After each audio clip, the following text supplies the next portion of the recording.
I request, அதாவது comedy மன்னன் வையாபுரி அவர்களை தாழ்மையுடன் மேடை கலக்கின்றோம். சோ இவர் ஒருத்தர்னால மட்டும்தான் வந்து அவங்க எல்லாரும் சிரிக்க வைக்க முடியும், கண்டிப்பா என்னால முடியாது.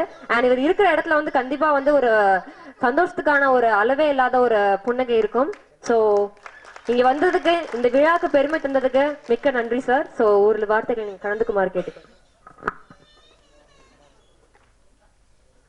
என்னை வாழ வைத்துக் கொண்டிருக்கும் பத்திரிகையாளர் அனைவருக்கும் எனது இனிய மாலை வணக்கம்.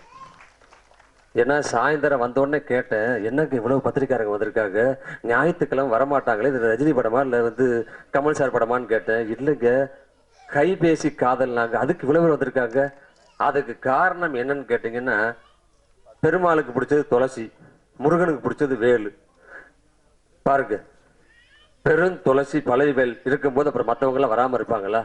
அழகான ஒரு பிஆர்ஓ இருக்கும் பொழுதுதான் இவ்வளவு பேரை கொண்டு வர முடிஞ்சது. ஒரு படத்துக்கு ப்ரமோஷனுக்கு தேவை பிஆர்ஓ, அழகான ஒரு பிஆர்ஓ செலக்ட் பண்ணிருக்காங்க. அந்த மூணுமே இங்க இருக்கு.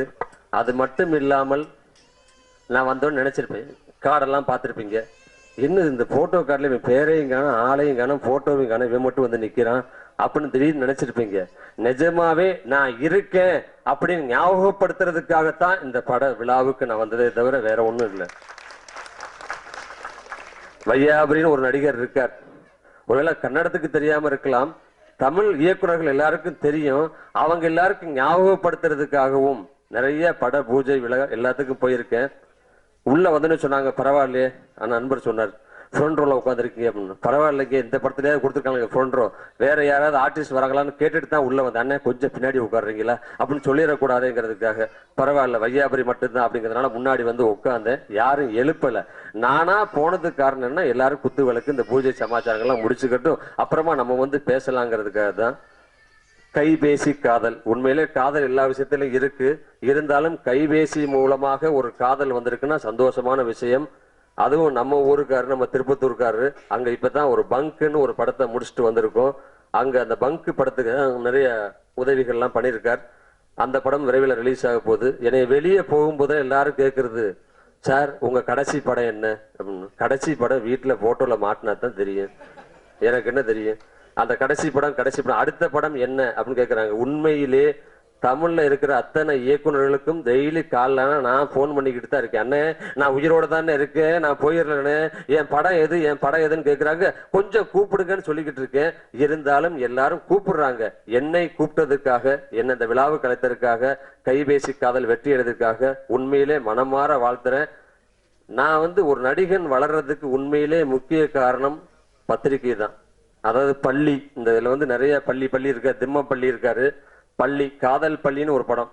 அந்த படம் ஓடல, இருந்தா கூட வையாபுரி தான் இந்த படத்துக்கு பிளஸ்ன்னு எழுதின ஒரே பத்திரிகைக்காரர் நீங்க மட்டும்தான்.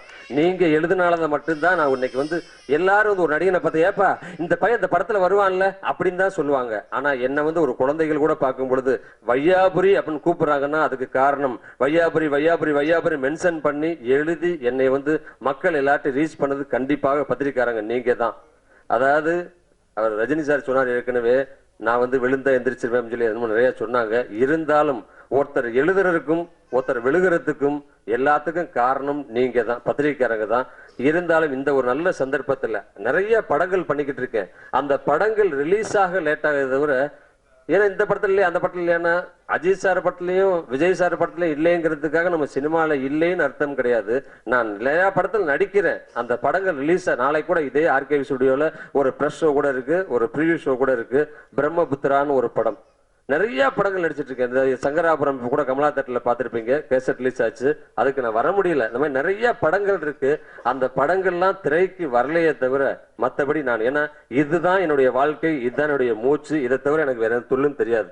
ரஜினி சார் அன்னைக்கு ஏற்கனவே ஒரு தடவை சொன்னார், போங்க நான் இந்த ஊரை விட்டு எங்க போவேன், எனக்கு இதை தவிர வேற என்ன தெரியும்னு. கமல் சார் சொன்னார், அவர் கூப்பிட்ட உடனே எல்லா பத்திரிகை எல்லாரும் வந்தாங்க. நான் அந்த ஊரை விட்டு போறேன் அப்படின்னு சொன்னோன்னே அத்தனை கேமராவும் அத்தனை பத்திரிகையும் வந்து நின்னது. ஆனா நான் வந்து இந்த உலகத்தை விட்டு போறேன் அப்படின்னு சொன்னாதான் இவ்வளவு கேமரா வருமா அப்படிங்கிறத வருத்தத்தோட சொல்லிக்கிறதுக்காக தான் இவ்வளவு கேமரா முன்னாடி பேசணும்னு ஆசைப்படுறேன். நிஜமோலே உண்மையில ஒரு வருத்தத்துல தான் சொல்றேன். நிறைய தெலுங்கு இந்தியில இருந்து நடிகர்களை கூட்டு வராங்க, நடிக்க வைக்கிறாங்க. ஆனா அவங்களுக்கு பேசவும் தெரியல, நடிக்கவும் தெரியல. தமிழ்ல நிறைய நடிகர்கள் எல்லா பாஷையும் பேசக்கூடிய நடிகர்கள் இங்க இருக்காங்க.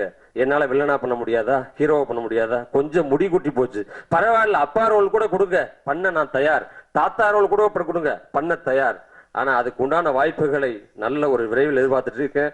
வரும்போது ஒரு பத்திரிகையாளர் கேட்டாரு, அண்ணே மலையில் நனைந்த தங்கம் என்னாச்சுன்னு கேட்டாரு. அண்ணே மழை வந்துச்சுன்னு, தங்கம் மட்டும் இன்னும் வரல, தங்கம் விலை இறங்கட்டும், மலையில் நனைந்த தங்கம் வந்துடும். அப்படின்னா என்ன காரணம்னா, ப்ரொடியூசர் கொஞ்சம் ஃபாரின் போயிருக்காரு, வந்ததுக்கு அப்புறம் மறுபடியும் அதை ஆரம்பிச்சிருவோம். நீங்க எதிர்பார்த்தபடி அந்த மலையில் நனைந்த தங்கம் விரைவில் வரும். இது ஒரு நல்ல வாய்ப்புக்கும். திம்மப்பள்ளி சந்திரா நிறைய பேசினாரு, சூப்பர் ஸ்டாரை பத்தி எல்லாம் சொன்னாரு, ஹீரோவும் பேசினாரு. இருந்தாலும் இந்த படத்துல ஒரு ட்ராக் பண்றதுக்காக என்ன கூப்பிட்டுருக்காங்க. அதுக்காகத்தான் இந்த சைடு கேப்ல மெயின் பிக்சர்ல ஒரு ட்ரெய்லர் மாதிரி நானும் வந்துட்டு போலாங்கிறதுக்காக வந்திருக்கேன். இப்படி ஒரு நல்ல வாய்ப்புக்கு நன்றியை கூறி விடைபெறுகிறேன். நன்றி, வணக்கம்.